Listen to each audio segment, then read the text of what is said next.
simpan keberadaan engkau itu di pekuburan humul. Sesuatu yang tumbuh dari yang tidak ditanam itu kada sempurna faidahnya. Sesuatu yang tumbuh bukan ditanam kada sempurna faidahnya. Humul.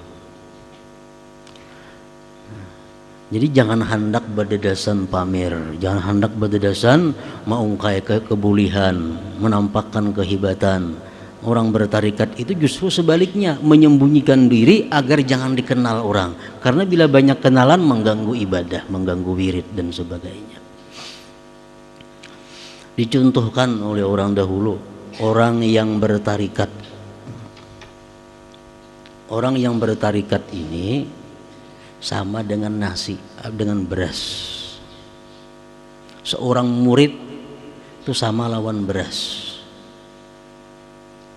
Beras ini melalui proses yang panjang hanyar jadi nasi. Sesudah jadi nasi hanya kawa dinikmati oleh umum, oleh ulama, oleh kekanakan, oleh orang semuaan kau memakan. So, kalau sudah jadi nasi ini beras. Tapi kalau beras ini masih beras atau masih mangkal, kada kawa dinikmati orang, paling-paling ayam nang menikmatinya. Nah kayak apa nasi si beras itu jadi nasi? Tentu ada nang memasak. Nah, orang yang bertarikat itu mesti ada gurunya. Nang guru inilah yang mengarahkan si murid itu kepada jalan yang benar. Kenapa? Sebabnya karena murid ini dalam tiap-tiap keadaan tuh pasti menemui masalah.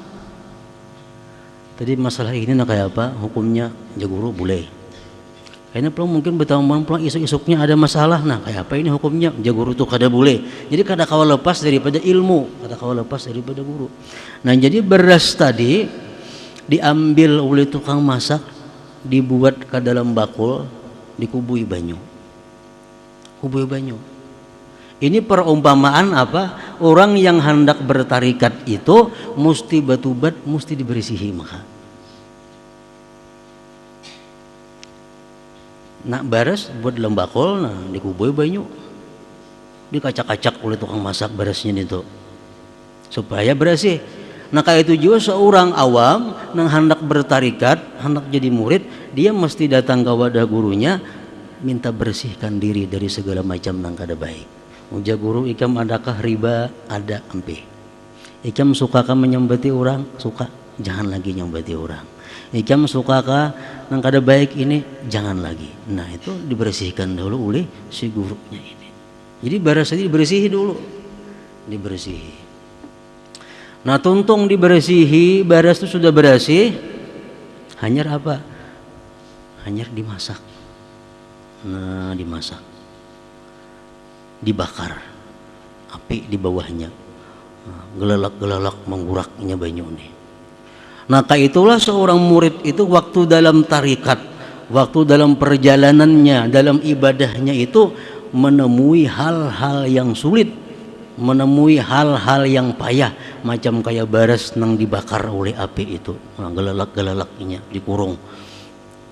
Kayak itu juga seorang murid itu disuruh membaca ini, suruh amalkan ini, jangan macam itu, jangan macam ini aja ajar gurunya nih. Pokoknya apapun gerak-gerik si murid itu diawasi penuh oleh seorang gurunya ini. Kayak itu juga nasi tadi, beras tadi. Nah akhirnya kini beras ini sudahnya menggurak karing. Imbah karing bang beras itu kawaka langsung dimakan, kada kawa. Pasti kada kawa dimakan. Diapain dahulu? Dipadar. Memadar itu kayak apa caranya? Apinya dikurangi, tukupi atasnya. Ada kau bergerak lagi nasi di situ. Nah dipadar. Imbah dipadar sekian masanya, cukup sudah, hanyar jadi nasi. Nah hanyar kawa dimakan nyaman oleh orang-orang. Kekanakan, nang tuha, nang anum siapa makan nyaman. Nah kayak itu juga seorang murid ini kalau sudah ingin tuntung pelajarannya, nah sudah dididik oleh gurunya tuntung, jangan hendak berdadasan keluar, Jangan hendak badadasan wah menyebarkan ilmu dakwah, jangan. Bagana dahulu dalam kamar, bakurung. Napa? Mengamalkan ilmu na Anda. Ilmu ini baca, ilmu ini amalkan, ini gawe ini. Sudah sekian masanya, rasa mantap sudah mengamalkan ilmu itu. Nah, guru sudah jam keluar. Nah, hanyar jadi manusia yang bermanfaat kepada manusia lainnya. Itu ngarannya tadi khumul. Nah, dalam bahasa tarikatnya. Jadi kada kau badadasan hendak jadi, bila badadasan hendak jadi kena mangkal, bila mangkal ngalih tuh, ngalih pada nemantah. Nasi itu mangkal ngalih pada beresnya diurus, beres kau jadi belum balik simpan pulang. Kalau sudah mangkal itu dimakan gak ada nyaman, disimpan rusak. Nah kayak itu juga orang nang bertarikat, orang nang bujur-bujur mengaji itu bila mangkal ngalih diurus. Dia ulah baju kada cukup, ibarat kain, apalagi istilah orang bahari itu dia ulah baju kada cukup, selawar kada cukup, jadi nang apa lagi akibat napa kada cukup kajiannya. Nah wa khumulin, mesti ada khumul itu, wa khumulin, dan dia bersimpan diri untuk mengamalkan ilmunya. Kayaknya waktu pengajian tuh banyak menyampaikan hadis, siapa sembahyang duha 8 rakaat pahalanya ini, seorang pun sembahyang duha 8 rakaat. Nah dalam khumul itulah kesempatan kita mengamalkan 8 rakaat sembahyang duha itu. Sembahyang witir 11 rakaat baik macam Rasulullah, seorang serakaat semalaman sembahyang witir. Tapi ceramah 11 rakaat witir itu bagus, seorang aja kada biasa. Kenapa? Belum sempat khumul, belum sempat menyembunyikan diri untuk mengamalkan ilmu. Nawa khumulin, dan bersimpan diri, wan kimashin, dan bersungguh-sungguh. Bersimpan diri guring wara ada bapak juga di kamar bulukup guring, hambus sungguh-sungguh.